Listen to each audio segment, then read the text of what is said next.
আজকে রাতে এমন কোনো ঘটনা ঘটবে আমি সেটা স্বপ্নেও ভাবিনি। গাইজ এখন বাজে রাত 10টা। আমি এই সময় বাইরে যেতে যাচ্ছি। আমি কি একটু বাইরে যাব? হ্যাঁ আচ্ছা যা ঘুরে আরে মালিক এত রাতে যেও না, ভূত ধরবে যে। ধুর শালা, ওইসব ভূত দুধ বলতে কিছু হয় না রে। ও আচ্ছা, তোমার কি তাই মনে হয়? ঠিক আছে, একবার ছাদের উপরে যেয়ে দেখো দেখো ভূত আছে নিশ্চয়। ধুর, তোর সব কথা বাদ দে, আমি গেলাম, টাটা। আরে না না মালিক, যেও না, ভূত ধরবে ভূত ধরবে। আমি ছুটে গেলাম।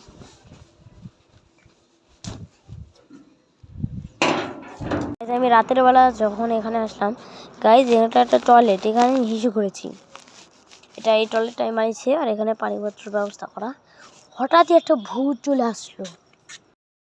আরে গাইজ পালাতে হবে, এখন না পালালে কোনো উপায় নেই, এখন পালানো ছাড়া আর কোনো উপায় নেই। গাইজ পালাতে হবে, পালাও পালাও পালাও পালাও পালাও পালাও পালাও। গাইজ ভিডিওটি লাইক করে দিও। আসসালামু আলাইকুম।